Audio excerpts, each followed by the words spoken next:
जस्तै अब जति नै हाम्रो जिन्दगीमा जति नै सँगै कठिन परिस्थिति आए पनि हामी दुईजनाले चाहिँ मिलेर पार गर्नेछौँ होइन। त्यो बिचमा कुनै पनि हाम्रो सानसाना कुराहरू सानसाना झगडाहरूले गर्दा सम्बन्ध चाहिँ हामीले आफ्नो टुटाउँदैनौँ। हामी एकदम बलियो गरेर चाहिँ हामी अगाडि हिँड्छौँ। कहिले काहीँ बुढाबुढी बिच झगडा हुन्छ कि हुँदैन?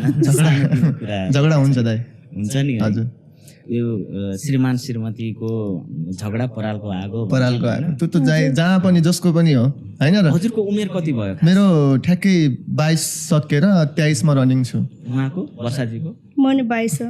22 मै दुईजना लगभग सेम सेम त्यही साल एउटै महिना फरक। हजुर, यस्तो हुन्छ नि कहिले काहीँ मिसअन्डरस्ट्यान्डिङको कुराहरू हुन्छ नि, जस्तै हुन्छ कि हुँदैन?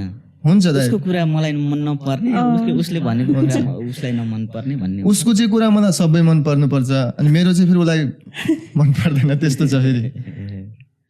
त्यस्तो हुन्छ है। हजुर, सुरुबाट जाउँ अब हामी हस् है, सुरुको दिनदेखि जाउँ। सुरुको दिनहरूमा चाहिँ हजुरको माइती घर कता? मेरो पनि वही हो, नजिकै बर्दिया नै हो। हजुर, कति टाढा छ घर? 2 घर छोडेर ओल्लो पल्लो छिमेकी। हजुर, लगभग सानैदेखि सँगै हुर्किनु भएको तपाईँहरू? हजुर है, सानैदेखि भन्दा पनि अब म चाहिँ उतै अब मम्मी बुवा विदेशतिर हुनुहुन्थ्यो अनि उतै सुर्खेततिर हुर्केको हो। अनि पछि आएको। हजुर, पछि 4-5 मा पढ्ने बेलामा आएँ अनि त्यसपछि त यतै छु। अनि ऊ पनि पहिला सानोमा चाहिँ इन्डियामै बस्ने अनि त्यसरी चिन्जान भन्नाले यसरी बोली चाली केही पनि थिएन हाम्रो। सानोमा सँगै खेल्ने डुल्ने त्यस्तो त थिएन। अनि पछि ठुलो भइसकेपछि चाहिँ बोलीचाली भएको। ल हजुर दुई बिच चिन्जान अथवा मित्रताको सम्बन्ध चाहिँ कति भयो, कति वर्ष अगाडिदेखिको? यस्तो मित्रता चाहिँ हुन्छ नि त, चिन्जान हुन्छ नि त। चिन्जान भन्नाले पनि यस्तो थियो दाइ, अब म हाम्रो चाहिँ सँगसँगै पढ्ने। मेरो घरको बाटोदेखि चाहिँ मेरो घरको आँगनदेखि चाहिँ यिनीहरू सानोमा यिनीहरूको बोर्डिङ स्कुलमा पढ्थ्यो चाहिँ। अनि मेरो घरको आँगनदेखि सानो बाटो थियो के पहिला गाउँमा, आली भन्छ नि त, आली भन्छन् नि, जो खेतको आली जस्तै त्यस्तो एउटा बाटो थियो। यिनीहरूलाई बिहान स्कुल जाँदाखेरि अलिकति टाढा पर्थ्यो, सो त्यही भएर यिनीहरू हाम्रो घरको बाटोबाट जान्थे क्या। अनि मैले उसलाई चाहिँ बहुत हेरिरहन्थेँ अनि त्यहीँदेखि चाहिँ मैले उसलाई चाहिँ एकदम राम्रो मानेको, मतलब मन पराउन थालेको। मतलब मैले चाहिँ माया गरेको उसलाई सानैदेखि, तर उसलाई चाहिँ थाहा थिएन दाइ, किनकि फेरि वान साइड नै थियो भनौँ।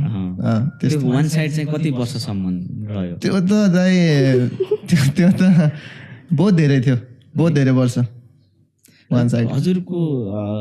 हजुरले चाहिँ जस्तै अब म मन पराउँछु भनेर चाहिँ हजुर उहाँसँग कुरा गर्न थाल्नु भयो नि? हजुर, कहिलेदेखि थाल्नु भयो?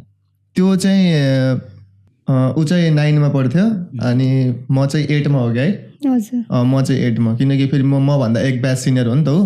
अनि त्यतिखेर चाहिँ मैले उसलाई मन पराउँछु भनेर चाहिँ एकदम खुलेर आफ्नो छातीलाई एकदम के, तर आफैले भन्नुभएको होइन, मेरो साथीलाई भन्न लगाउनु भएको क्या सुरुमा चाहिँ। तर फेरि लभ लेटर पनि मैले बोध दिएँ त्यसै। म डराउँथेँ क्या दाइ, एकदम धेरै डराउँथेँ उदेखि, किनकि अब हाम्रो दाइ केही पनि मिल्थेन नि त।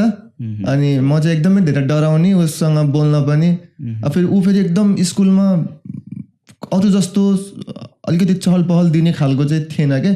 एकदम आफ्नो पढाइ र आफ्नो घर अनि त्यसपछि फेरि पढाइ स्कुल, बस यति नै थियो उसको चाहिँ। आउने जाने बाटो कतै यताउति थिएन दाइ, त्यही भएर चाहिँ म एकदमै धेरै डराउँथेँ।